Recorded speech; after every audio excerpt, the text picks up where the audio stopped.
everybody. It's Mark Blumhardt here, founder and CEO of Boulder & Co. Creative Studio, and running this channel called Hustle and Grit and just reaching out to people and just trying to tell them things that I wish people told me. So today's question actually is, how do you convince clients to go with you? So, you know, when you're going through the whole process, so many times you can get ghosted by a client.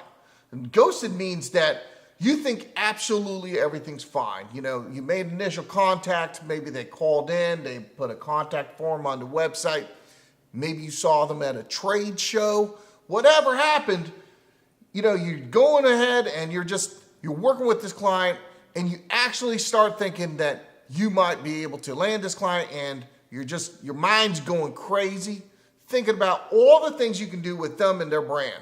And it's kind of an exciting stage. And trust me, I've been there many, many, many, many times. But the problem is that at some point, they actually, what we call in the industry, they ghost you. Like, everything's going fine, and then all of a sudden, everything just kind of falls apart. So you reach out, and you're like, okay, you have a meeting. You reach out, you have a second meeting. They've got one concern, maybe they've got another concern, and they're apologizing. They're saying, you know what? We really want to go with you. It's just taking a little bit of time. You know, what do you do during those times? Like, how do you handle that? And so my answer to that is simply you don't. You just don't. There's a lot of fish in the sea, folks. And so if you find yourself in that stage where you're working with a client, that client's just not coming on board, then don't. If they're ghosting you before you've even started, think about it. And I've fallen into this trap many times. And the trap that I fall into is that I get so excited about working with that client. I get so excited about their potential that that is the fuel that just keeps the engine moving and just keeps going and going and going. But what you really need to do is recognize these red flags and stop the madness. Just stop. For a couple different reasons. One, if you keep going, it's like you're begging them. It's like you've got your arms around their legs and you're like, please don't go, please don't go, please don't go, please, please, please, please don't go. That doesn't help you and it doesn't help them. I always think about getting new clients like a relationship. Let's say, I've thought about this a lot. Let's say you've got I don't know, don't mean to be sexist, but you've got a guy and a girl in a relationship, committed relationship. And the girl finds out that the guy's cheating. Initially, what will happen is that the girl basically, like if she wants to hold on to the relationship, she shifts. And all of a sudden, she's literally just crumbled herself to begging the guy to stay. So think about this for a second. They started this relationship and she might have been just this really cool chick, you know? And that's why he was attracted to her in the first place. She traveled, she was fun, she was, you know, loved to go to concerts or whatever cool chicks are doing, right? So that's what he liked. And then time kind of went and maybe he made a mistake or something and, you know, started talking to somebody else. And that somebody else then is the cool chick. And then the first one finds out about it and starts begging. But the problem is that's not what he fell in love with. So it's that whole activity is completely counterintuitive. And I think about this many times with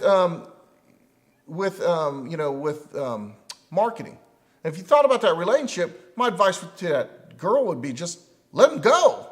Have pride in yourself because you're not helping the situation out. Just let him go. Be, you know, have your chin up, be, you know, kind of be larger, be bigger. Just let it go. And so when you're in that situation too, it's really almost just as, maybe not just as difficult, but it's extremely difficult because you're committed to the relationship. And you're kind of holding on to their ankles and it's not fair to yourself and it's not fair to your team. Just let them go. Because at that point, you have completely eroded your position. You're not in a position of authority. You can't sit there and say, okay, 1 minute you're begging them to go with you. Next minute you say, well, what we recommend is that, you know, blah, blah, blah. That doesn't work that way. And it does something to you as well. Your chin's not held high, and what you need to do is just forget them, realize that there's a lot of fish in the sea, and go get yourself another fish. And also too, after the, let's say the contract's signed, if that issue was a leadership issue, and there's a lot of leaders that we work with, they can't make a decision. They just can't. I think one of the number one things is for a leader is one, you communicate, two, you're able to make decisions.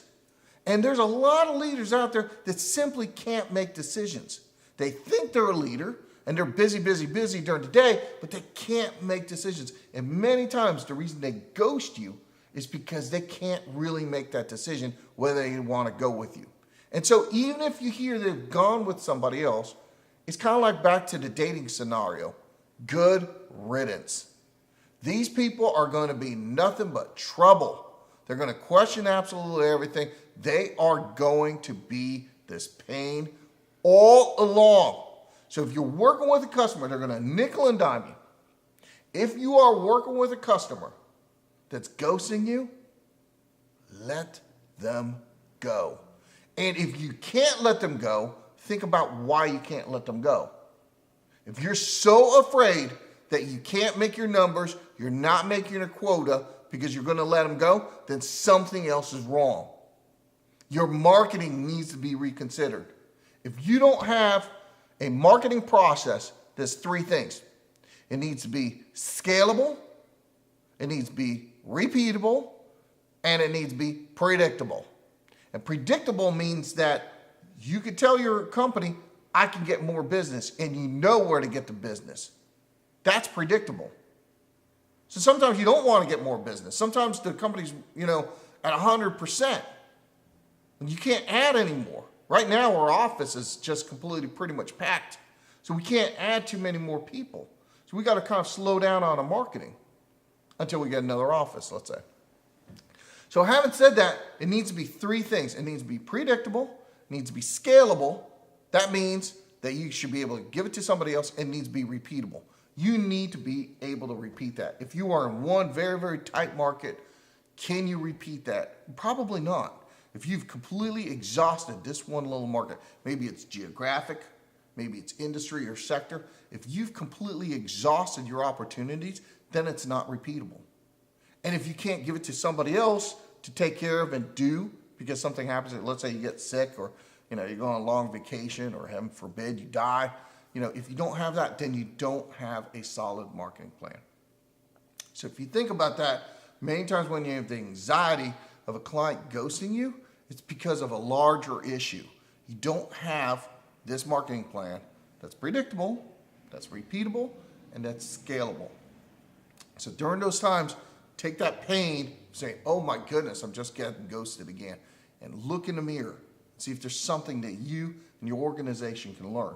So hopefully that helps you out.